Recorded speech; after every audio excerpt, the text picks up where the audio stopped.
pastor pode pregar mais tranquilo, né? Muito bem, meus irmãos. Então, nós vamos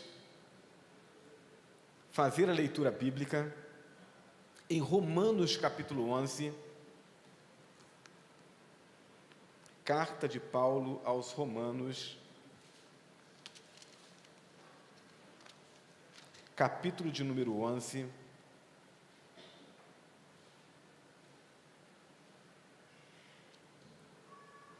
versos 33 a 36.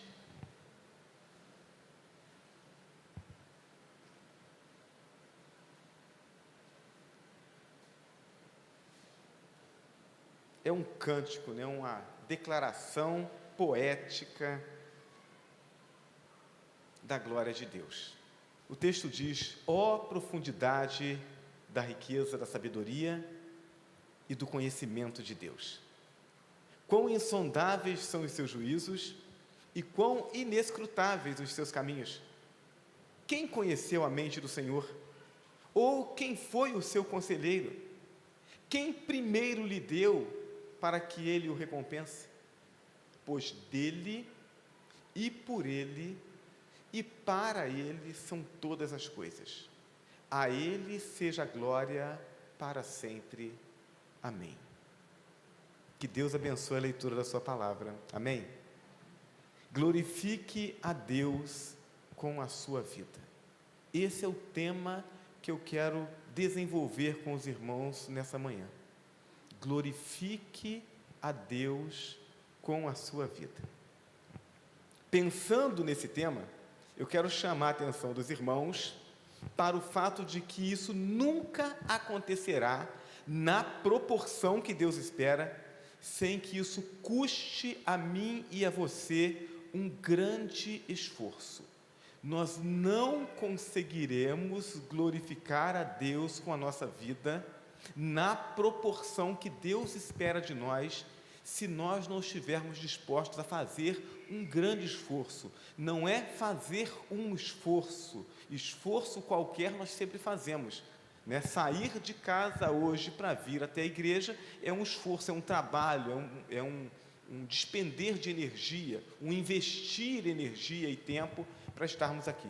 Então, é um esforço, mas não conseguiremos glorificar a Deus na proporção que Deus espera de nós, se nós não estivermos dispostos a fazer um grande esforço. E por que isso? Porque a Bíblia diz que o mundo jaz no maligno.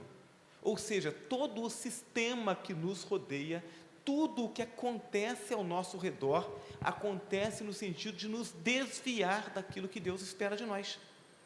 O mundo jaz no maligno, e ele vai criando regras, leis, crenças, que caminham na contramão da glória de Deus. Então, tudo aquilo que a gente ouve, tudo aquilo que é proposto para nós, é na direção contrária daquilo que Deus espera de nós. Além de incentivar, estimular e instalar desejos e hábitos que nos levam para longe de Deus. Então, não é apenas o desejo natural nosso de pecar. Esse está em nós. Mas, a cada geração, a cada momento diferente da história, nós temos coisas diferentes, coisas novas surgindo e que têm como objetivo nos atrair, nos seduzir, consumir o nosso tempo, a nossa energia, os nossos recursos e nos levar para longe daquilo que Deus espera de nós. E essas coisas não precisam necessariamente serem pecado. Elas só precisam consumir o tempo e a energia que deveriam ser devotados a Deus. Além disso, o nosso próprio pecado, a nossa natureza corrompida, nos inclina para longe daquilo que Deus quer. Então, é muita coisa cooperando contra esse propósito de glorificar a Deus. Compreendendo que saúde e satisfação reais só são experimentadas no cumprimento da vontade de Deus, ou seja, eu só serei satisfeito, eu só serei feliz, eu só terei saúde espiritual fazendo a vontade de Deus. Então nós devemos crer que a nossa igreja, nossos esforços pelo desenvolvimento dos relacionamentos discipuladores, e esse tem sido um grande desafio para nós, precisamos aprender a fazer isso, né? Já entendemos, de certa forma, o conceito, mas precisamos colocar isso em prática. Ontem, inclusive, eu comentava com uma pessoa, aliás, ontem não, perdão, anteontem, eu comentava com uma pessoa, já venho falando sobre isso ao longo dessa semana, essa necessidade de ajustar a minha agenda, porque a minha agenda está cheia de tantas coisas que eu não tenho conseguido ainda dar o tempo e atenção devida a esse trabalho de discipulado, né? E se o pastor não fizer, como é que o restante da igreja vai fazer, né? Então o exemplo tem que vir de cima. Precisamos valorizar aquilo que é realmente importante, e isso é mais importante. Mas então nós precisamos entender isso, a nossa igreja, o nosso esforço com relação ao relacionamento discipulador, o nosso esforço com relação à implementação de pequenos grupos, já estamos começando a falar a respeito disso, vamos trazer mais informações para os irmãos, na medida em que nós avançarmos nessa capacidade de cuidarmos uns dos outros. O pequeno grupo é o passo objetivo seguinte. Não adianta a gente investir em pequeno grupo sem saber cuidar, mas também não podemos demorar para implementar o pequeno grupo. Então, esse esforço pela implementação do pequeno grupo, o projeto Viver e o programa Viver, no programa Viver aqui na sede, o projeto Viver em Igrejinha, tudo aquilo que a gente tem planejado fazer nessa direção, né? Projeto Viver, com o objetivo de estar protegendo as nossas crianças e os nossos adolescentes. Então, todas essas coisas serão abençoadoras quando a nossa vida particular, a vida de cada membro da igreja, estiver comprometida com a glória de Deus. Se eu não estiver comprometido com a glória de Deus, tudo o que eu fizer será feito de forma equivocada, receberá a atenção mínima, não receberá a minha dedicação, o meu desejo de promover o reino de Deus. Aí é só eu, aí é só o meu desejo egoísta, aí a coisa não anda, aí não recebe a dedicação, a energia necessária, e se eu não faço o meu melhor, eu tenho certeza que a coisa não vai caminhar. Por quê? Porque a gente não está fazendo um trabalho qualquer, a gente está trabalhando para o reino de Deus, está trabalhando para salvar almas, para edificar a igreja de Cristo, para promover a glória de Deus, e existe alguém que está empenhado em impedir que isso aconteça, que é o inimigo das nossas almas, que trabalha para desviar o homem do propósito de Deus, que trabalha para minar o propósito de Deus. Então, se eu não investir o meu melhor, não vai acontecer. Então, todos esses projetos, todas essas propostas, elas vão caminhar bem, e elas vão cumprir o seu propósito, quando primeiro eu estiver comprometido em viver a minha vida para promover a glória de Deus. Glorifique a Deus com a sua vida. Como é que a gente faz isso, pastor? Nós vamos pensar em pelo menos 3 elementos, ou 3 ações que nos ajudam a fazer isso. Primeiro, eu glorifico a Deus com a minha vida, entendendo a glória de Deus. Se eu não entender o que é isso, isso é só uma frase. Tá, eu tenho que viver para a glória de Deus, só que coisa bonita, vamos viver para a glória de Deus. E como é que a gente faz isso? O que é a glória de Deus? Então o verso 36 que nós acabamos de ler, ele diz: pois dele, e por ele, e para ele são todas as coisas, a ele seja a glória para sempre, amém. O que isso significa? Isso significa que tudo é dele, tudo é de Deus, tudo pertence a ele, tudo foi criado e é sustentado por ele.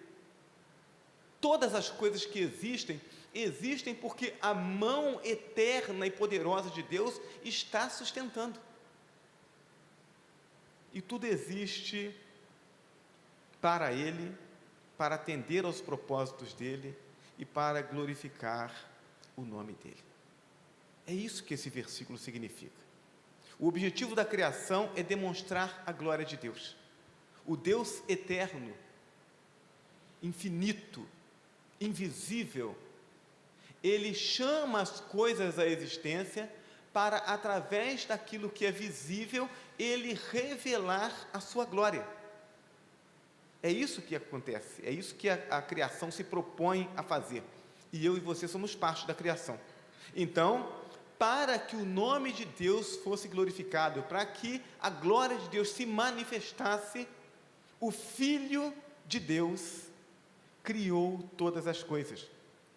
Criou para glorificar o Pai. Quando João inicia o seu evangelho, ele vai dizer exatamente isso, né? Ele diz, olha, no princípio era o Verbo estava com Deus e o Verbo era Deus. Ele estava no princípio com Deus e todas as coisas foram feitas por Ele, e sem Ele nada do que foi feito se fez. O Filho chama tudo à existência, e Ele chama para promover a glória do Pai. E o que é a glória de Deus? A glória de Deus é tudo o que Deus é. A glória de Deus é o caráter de Deus. A glória de Deus é a essência de Deus. A glória de Deus são os atributos de Deus, o seu esplendor. Então, tudo aquilo que Deus cria, Ele cria para revelar a sua glória. Quando nós olhamos, portanto, para a criação, né, os céus proclamam a glória de Deus. É isso. Deus revela o seu caráter, a sua natureza, através da sua criação. Essa glória se faz ver em cada parte da criação de Deus. Quando nós olhamos para as coisas criadas, nós olhamos, por exemplo, para uma flor, ou para as diferentes flores, e nós vemos formatos diferentes, nós vemos cores diferentes. Isso é algo extraordinário. A maneira como essa vida se desenvolve é algo extraordinário. A gente olha para isso e diz, como Deus é maravilhoso. A beleza nos remete a Deus. A diversidade, as coisas diferentes que acontecem, as coisas que às vezes desafiam o nosso entendimento. Eu me lembro de ouvir um cientista falando sobre o desafio de entender como é que um besouro pode voar. E ele dizia que esse bicho é pesado e a asa dele é pequena, né? Então, cientificamente falando, esse negócio não devia voar, mas voa, e voa de uma forma extraordinária. E aí a gente olha para essa diversidade na criação. A diversidade glorifica a Deus, comunica a glória de Deus. A simplicidade, assim como a complexidade, glorificam a Deus. As coisas pequenas, minúsculas, microscópicas, glorificam a Deus. Eu confesso para os irmãos, a primeira vez que eu assisti um vídeo demonstrando, né, uma demonstração gráfica, computadorizada, de como funcionam as coisas dentro de uma célula, eu olhei aquilo, eu fiquei assim maravilhado. Como é que Deus pode fazer algo tão complexo e tão pequeno? E quando nós voltamos os nossos olhos para o universo, tudo aquilo que a ciência já sabe que existe. A ciência sabe que existem mais coisas, mas aquilo que a ciência já consegue ver é algo extraordinário. Todas essas coisas comunicam a glória de Deus. A gente vai olhando para essas coisas e vai imaginando que Deus é esse que criou tudo isso. Então, isso comunica a glória de Deus. E aquilo que a criação não pôde revelar de Deus, foi revelado através de Jesus Cristo. Então não dava para revelar tudo. E aí, o Filho de Deus toma a forma de homem, vive entre nós, e nele a glória de Deus é comunicada. João 1, verso 14. Aquele que é a palavra tornou-se carne e viveu entre nós. Vimos a sua glória, glória como do unigênito vindo do Pai, cheio de graça e de verdade. A glória de Deus é perfeita. Então, nós não podemos fazer nada para aumentar essa glória. Aquilo que eu faço quando eu digo que eu vou viver para a glória de Deus, não é para aumentar essa glória.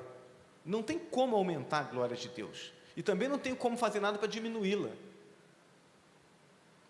Mas nós podemos e devemos reconhecer a glória de Deus. Nós podemos e devemos honrar a glória de Deus, declarar a sua glória, refletir a sua glória, louvar a sua glória e viver por sua glória.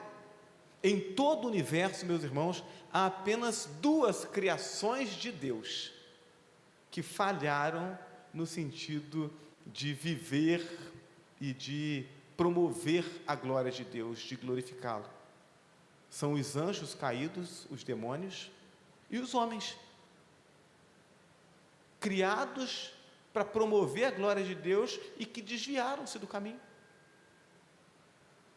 Quando Deus em Cristo Jesus cria um novo povo e uma nova família, e a gente tem falado tanto sobre isso nos estudos de quarta-feira, né? Essa nova família, esse novo povo que Deus cria a partir de Jesus Cristo, que se chama igreja. Quando Deus cria a igreja, Ele o faz para mudar essa história, a fim de que a partir de cada crente em Jesus Cristo, a igreja viva para a glória de Deus. Então, Deus nos dá a oportunidade em Cristo Jesus de restaurarmos esse propósito em nós e nesse povo, que é a igreja, de vivermos para a glória de Deus. Então, quando nós nos deparamos com essa exposição da glória de Deus e do propósito de Deus para nós, a primeira coisa que a gente precisa fazer é voltar os olhos para a nossa vida e perguntarmos se nós temos de fato vivido para intencionalmente promovermos a glória de Deus. As minhas escolhas no meu dia a dia, elas têm essa intenção. Não é uma coisa natural, não é eu deixar a coisa acontecer, mas eu tomar decisões intencionais. Quando João Batista, questionado sobre o fato de Jesus e os seus discípulos estarem batizando mais do que ele diz: importa que ele cresça e eu diminua. Tem nada de errado no que está acontecendo. Eu tenho que trabalhar para que ele cresça mesmo. Eu tenho essa convicção, eu tenho essa intenção no meu dia a dia. Não, eu não quero me evidenciar, eu não quero que a minha vontade ela prevaleça, eu não quero que o que eu desejo, o que eu tenho como projeto para mim aconteça. Eu quero viver para que o nome de Deus seja glorificado, eu quero viver para promover a glória de Deus. Tem sido essa a minha intenção, porque é isso que vai fazer diferença. Glorifique a Deus com a sua vida. Segundo, comprometendo sua vida com os propósitos de Deus. Deus tem propósitos para a nossa vida, para cada um. Cada parte da criação foi criada com um propósito. E a glória de Deus se manifesta quando a criação cumpre o seu propósito. Ou seja, se eu entendo o que Deus espera de mim, e eu coloco isso em prática, eu me empenho para que isso aconteça, seja na igreja, seja na minha família, na relação com os meus familiares, na relação com as pessoas do meu prédio, do meu condomínio, da minha rua. Se eu entendo o que Deus espera de mim e eu me empenho por cumprir isso, a minha vida glorifica a Deus. Fomos criados com um propósito. Entender esse propósito e cumpri-lo glorifica a Deus. Bom, então, quais são os propósitos que Deus tem para a nossa vida enquanto crentes em Jesus Cristo, lavados e remidos pelo sangue de Jesus, adotados por Deus como filhos, colocados como parte dessa família, o corpo de Cristo? O que Deus espera de nós? Primeiro, Ele espera que nós o adoremos. A adoração é parte do viver cristão, é o que Deus espera de nós. E adorar a Deus é apreciá-lo, é contemplar a sua grandeza e declará-la, é se deleitar em Deus, é reconhecer sua sabedoria, é se doar para servi-lo. Adorar é amar ao extremo, é amar acima de tudo e de todos, e, portanto, não questionar a vontade de Deus, mas buscar conhecê-la e colocá-la em prática. Pastor John Piper, pastor norte-americano, pastor batista e escritor, ele fez uma afirmação interessante. Ele disse: olha, é quando estamos satisfeitos em Deus que Ele é mais glorificado em nós. Então, eu posso glorificar a Deus, mesmo não estando satisfeito, mesmo não estando entendendo bem tudo o que está acontecendo, porque eu vou abrir a Bíblia e eu vou entender o que Deus quer que eu faça, e independentemente da minha vontade, eu vou fazer. Deus espera a nossa obediência. Quando eu obedeço, eu o glorifico. Mas quando eu estou satisfeito em Deus, quando eu não apenas obedeci aquilo que está escrito, mas eu estreitei a minha comunhão com Deus, meu relacionamento com Deus, me senti abraçado por Deus, estou vivendo essa comunhão com Ele, então a minha vida, a maneira como eu escolho as coisas no meu dia a dia é muito mais fácil. Eu erro muito menos, eu glorifico muito mais a Deus. Por isso que o salmista, no Salmo 37, verso 4, ele nos diz: deleite-se no Senhor e Ele atenderá aos desejos do seu coração. Deleite-se no Senhor, tenha prazer em Deus. Pastor, como é que a gente faz isso, né? O meu prazer está em outras coisas, eu sinto vontade de fazer outras coisas e não as coisas de Deus. A gente precisa ser sincero, nem sempre a gente está com vontade de fazer aquilo que Deus quer. Mas o que é a nossa vontade? A nossa vontade é fruto dos nossos pensamentos, é fruto das nossas escolhas do nosso dia a dia. A gente vai programando o nosso cérebro. Se o meu cérebro foi programado para gostar e para desejar coisas que não são da vontade de Deus, significa que ele pode ser reprogramado para gostar das coisas que fazem parte da vontade de Deus. E a gente faz isso quando a gente insiste em fazer aquilo que Deus quer, e a gente celebra enquanto faz o que Deus quer. Tem umas coisas interessantes, irmãos, quando a gente vai estudar sobre o funcionamento do cérebro. Que coisa interessante, né? Existem coisas que são produzidas no nosso cérebro, né? Químicas que são produzidas no nosso cérebro e que fazem bem para a gente, pelo simples fato de a gente ser grato. E ser grato é uma escolha. Eu levanto pela manhã e aí eu sinto aquele calor, e eu posso escolher em levantar da cama reclamando do calor, ou eu posso levantar da cama agradecendo a Deus por esse dia bonito, esse sol bonito, e dizer assim: vou para a igreja, vou encontrar meus irmãos lá, que coisa boa que não está chovendo, e que eu posso ir, não preciso levar guarda-chuva, que coisa boa essa claridade que o sol traz, que coisa boa, não preciso colocar aquele agasalho pesado, eu estou encontrando razões para agradecer a Deus pelo calor que eu acordei sentindo. E quando eu faço isso, eu estou programando o meu cérebro.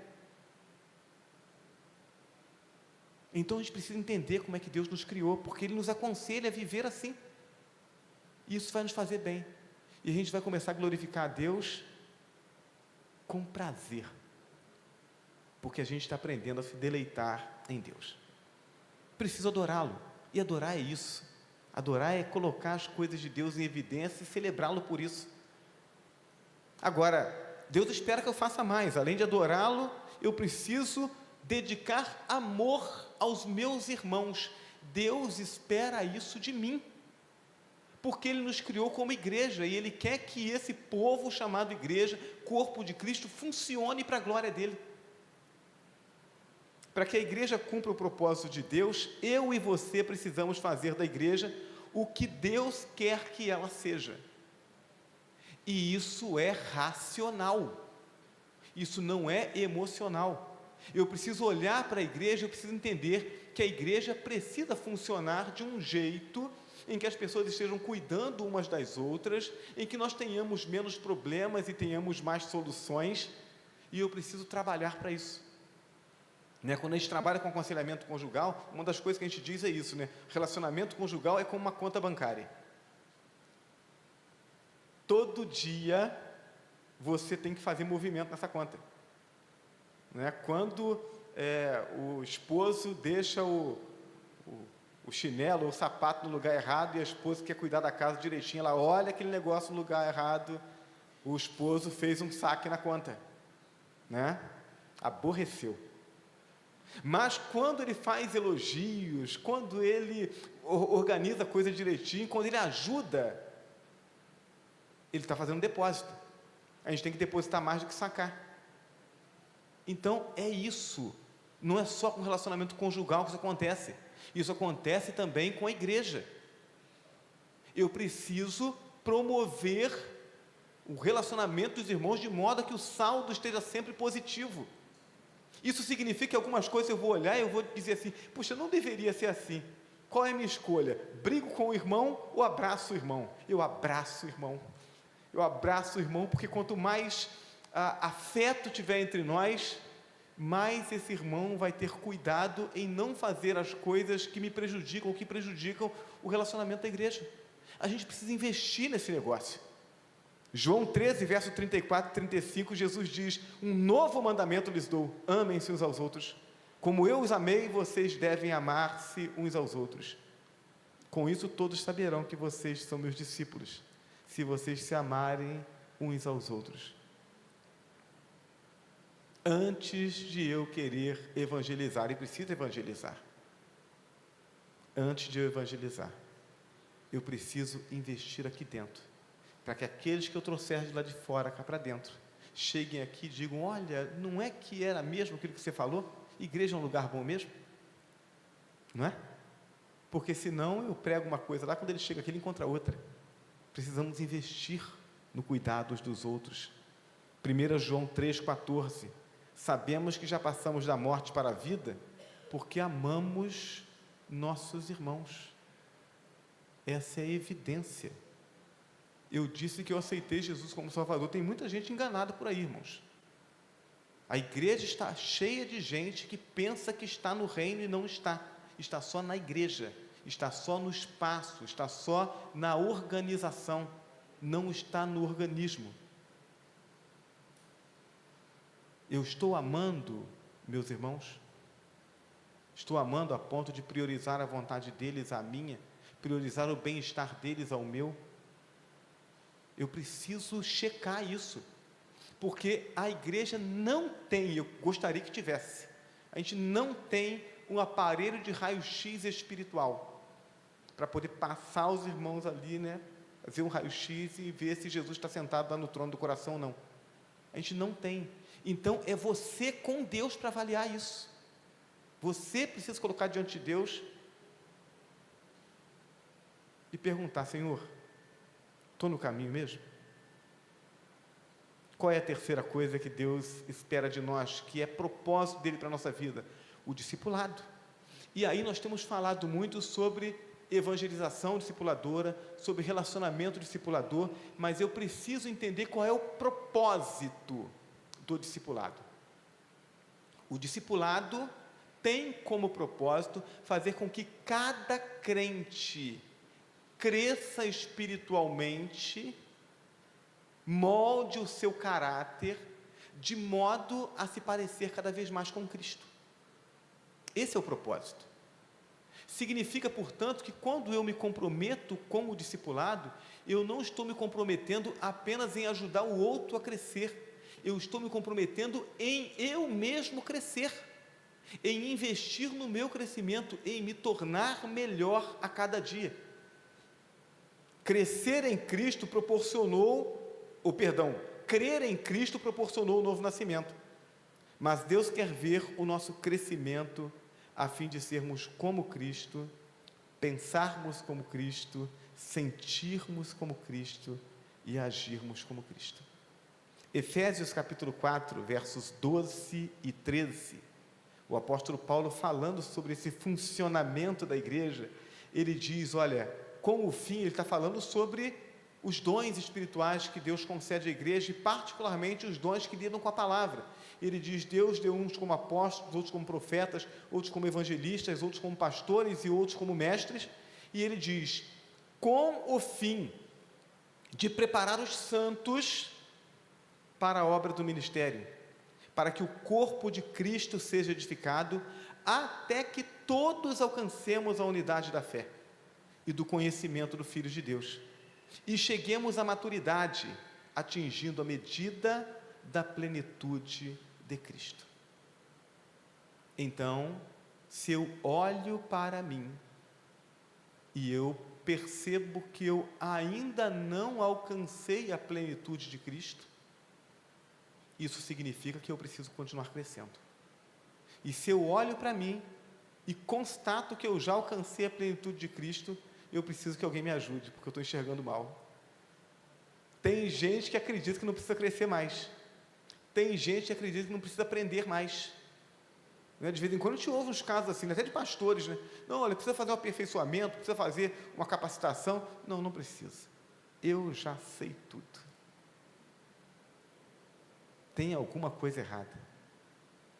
Então, precisamos aprender, precisamos investir em nós mesmos, no nosso crescimento e investir no crescimento de outro. Deus espera o seu comprometimento com o discipulado. Deus espera o seu comprometimento com o serviço. Isso é o exercício dos dons, dos talentos, da energia, da oportunidade, do tempo, dos bens, para suprir as necessidades e promover o crescimento dos irmãos. Se você não colocar em prática, não colocar a serviço do reino de Deus, aquilo que Deus deu a você, você não vai me abençoar, e eu preciso disso. Preciso que você exercite os seus dons.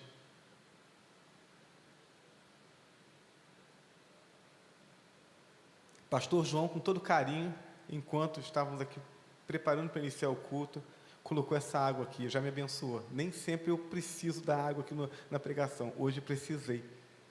É isso, é esse cuidado uns com os outros, que faz com que a gente consiga servir melhor.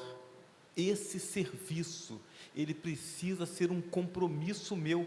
O serviço não pode ser prestado com aquilo que sobra, o tempo que sobra, o dinheiro que sobra, o talento que sobra, a energia que sobra, e quando sobra, porque às vezes nem sobra. O serviço deve ser prestado com aquilo que eu tenho de melhor. Primeiro eu sirvo ao propósito de Deus, porque no final das contas é isso que vai permanecer. O restante das coisas vão passar. 1 Pedro 4, versos 10 e 11. Cada um exerça o dom que recebeu para servir aos outros, administrando fielmente a graça de Deus em suas múltiplas formas. Se alguém fala, faça-o como quem transmite a palavra de Deus. Se alguém serve, faça-o com a força que Deus provê, de forma que em todas as coisas Deus seja glorificado, mediante Jesus Cristo, a quem sejam a glória e o poder para todo sempre. Amém. Nós somos mordomos de Deus. Nós somos despenseiros da multiforme graça de Deus. Ou seja, para cada um de nós, Deus entregou uma despensa, e Ele colocou algumas coisas ali dentro que a igreja precisa, e entregou a chave na nossa mão. Ele disse: essas coisas que estão aqui, eu estou confiando a você, para que você as administre da melhor forma possível para abençoar o meu povo.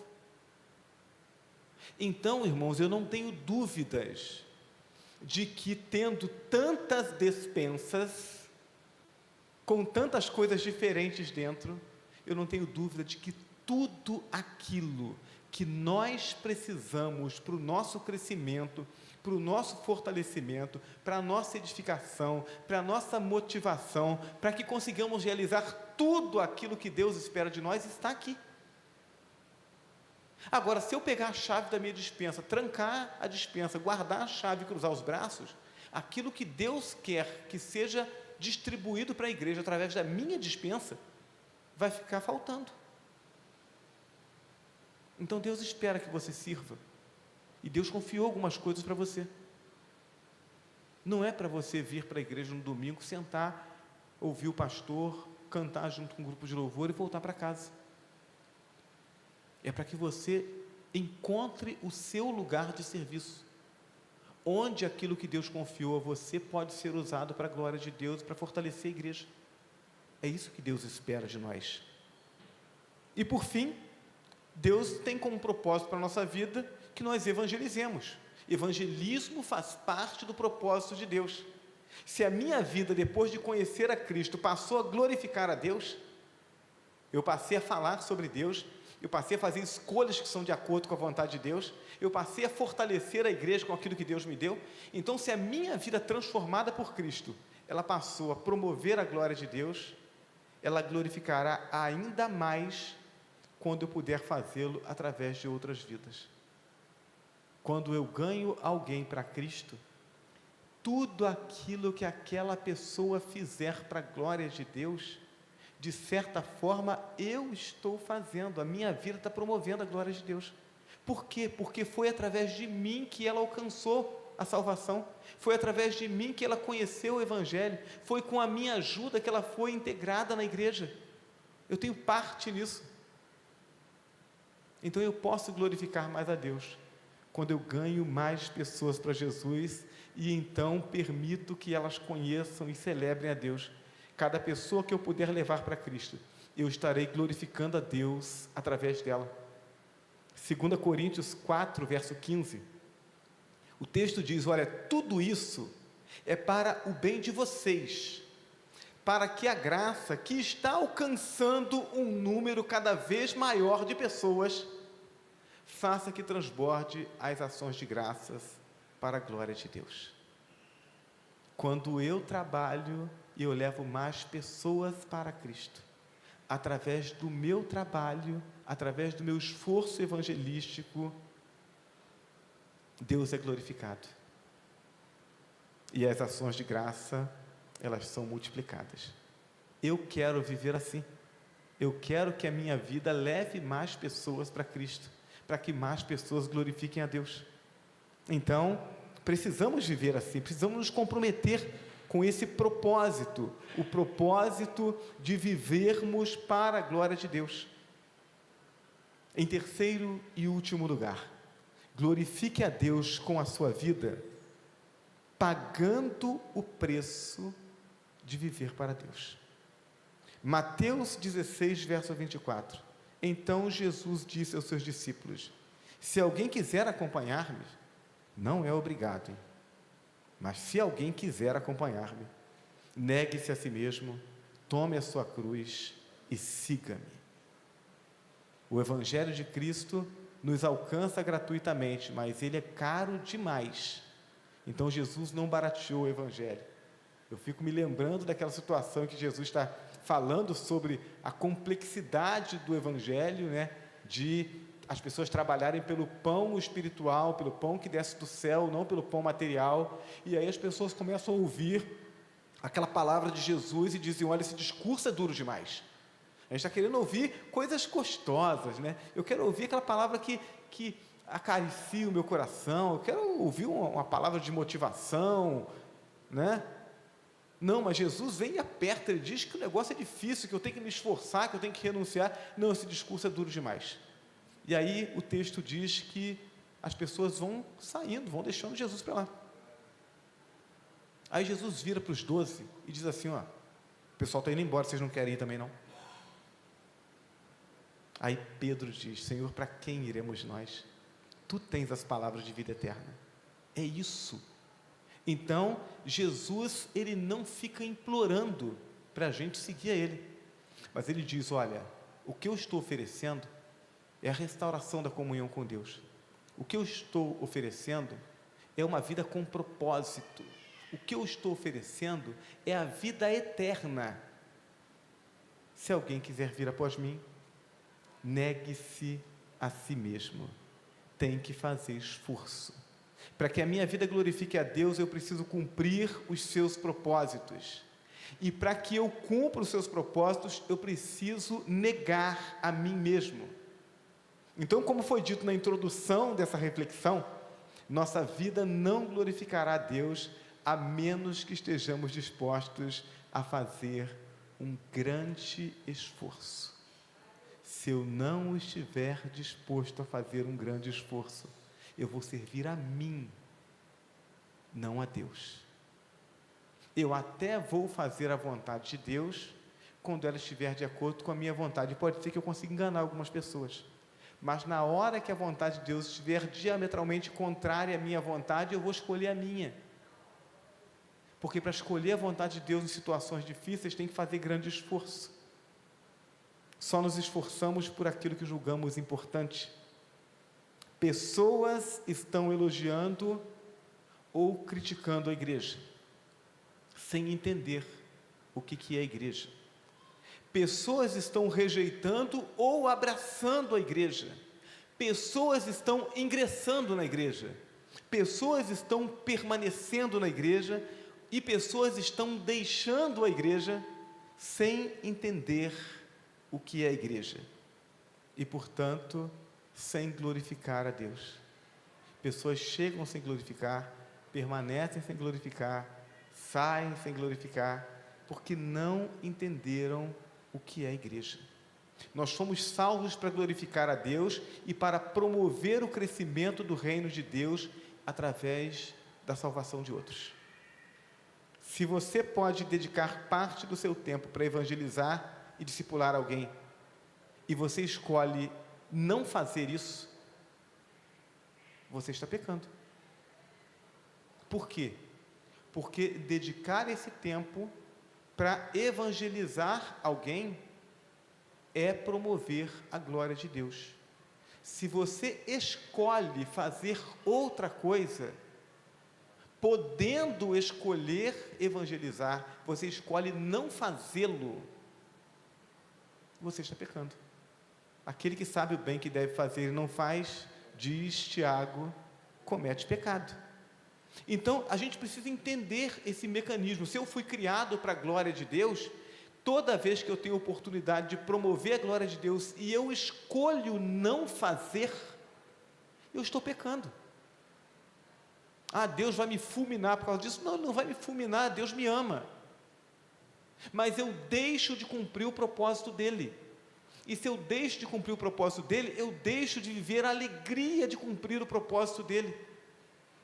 Eu deixo de experimentar uma vida mais abundante. Eu deixo de experimentar uma comunhão mais profunda. É isso. Se você pode dedicar o seu tempo, portanto, para a evangelização e não faz, você peca. Se você tem oportunidade para aprender algo, para servir ao propósito de Deus, e escolhe não aprender, não, eu não quero aprender não. Tá bom, já sei tudo que eu preciso.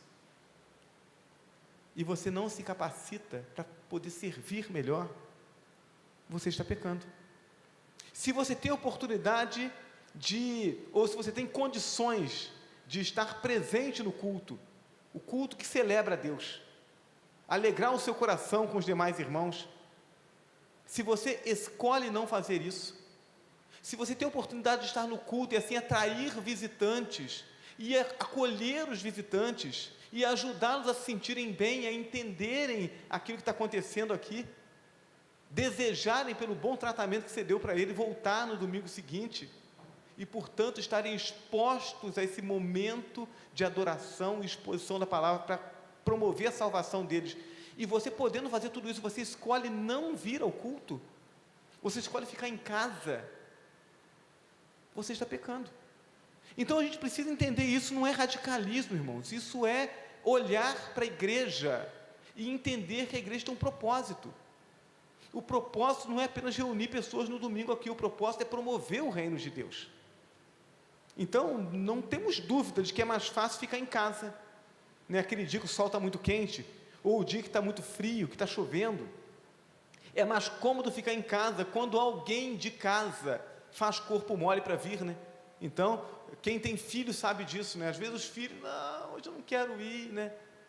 Às vezes o cônjuge não quer vir, às vezes chega uma visita, enfim, tem um monte de coisa que cria obstáculo, e naquele momento é mais fácil não vir, é mais fácil permanecer em casa, é mais tentador ficar em casa, assistindo um programa de televisão, né? Para aqueles que gostam de futebol, assistindo o jogo do seu time.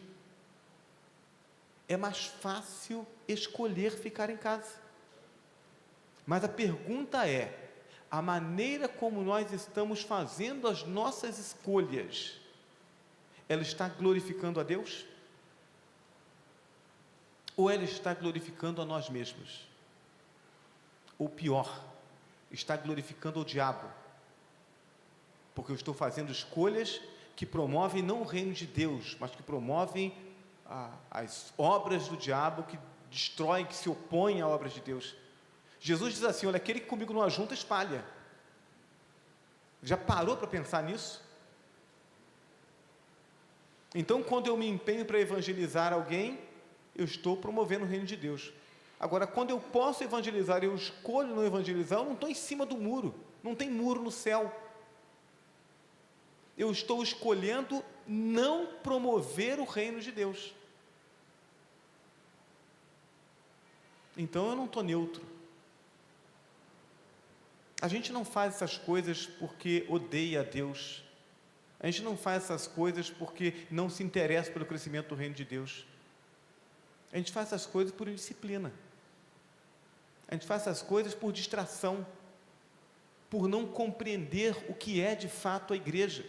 E a gente fica com coisinhas pequenas, querendo celebrar nós, porque o pecado que está em nós nos leva a isso, e o mundo ao nosso redor nos leva a isso. Eu preciso fazer escolha diferente. Eu preciso escolher menos para mim e mais para Deus. Não há culto sem sacrifício. E não há como oferecer um sacrifício aceitável a Deus que não me custe nada. Se o meu culto a Deus não está me custando nada, ele não está glorificando a Deus. Eu não estou fazendo isso direito. Para que o meu culto glorifique a Deus, ele tem que custar alguma coisa. A gente lembra de Davi, né? Davi disse isso, né? Depois de ele ter resolvido fazer um censo no povo, para descobrir qual é a força bélica dele, qual era a força do exército dele. Depois ele cai em si, né? Que besteira que eu estou fazendo, quem tem me dado vitória é Deus. Mas aí, por fazer isso, então Deus vai e castiga o povo. E aí Davi, depois de ter aquela visão do anjo, ele diz: não, vou apresentar um sacrifício a Deus, expressando o meu arrependimento. E aí o dono da terra diz para ele: meu rei, está aqui os animais para sacrificar, está aqui a madeira para poder fazer o altar, tudo é seu, pode fazer. E Davi diz: não, coloca um preço nesse negócio, porque eu não vou oferecer ao meu Deus um sacrifício que não me custe nada, senão o sacrifício não é meu. Não existe culto sem sacrifício, e não existe sacrifício que agrade a Deus se ele não me custar alguma coisa. Mateus 16, 24, Jesus disse aos seus discípulos: se alguém quiser acompanhar-me, negue-se a si mesmo, tome a sua cruz e siga-me. Deus é o nosso Criador, nosso Salvador, nosso Pai. Ele nos ama e tem sempre o melhor para nós. Cabe a nós confiarmos nele e nos esforçarmos para rejeitar o mal e deixar os embaraços desse mundo, né? Não é pecado, mas se constitui pecado quando se opõe à vontade de Deus, e prosseguirmos firmes no cumprimento da vontade de Deus, certos de que valerá a pena. Paulo, escrevendo aos Coríntios, encerrando o capítulo 15, verso 58, ele diz: portanto, meus amados irmãos, mantenham-se firmes e que nada os abale. Sejam sempre dedicados à obra do Senhor, pois vocês sabem que no Senhor o trabalho de vocês não será inútil.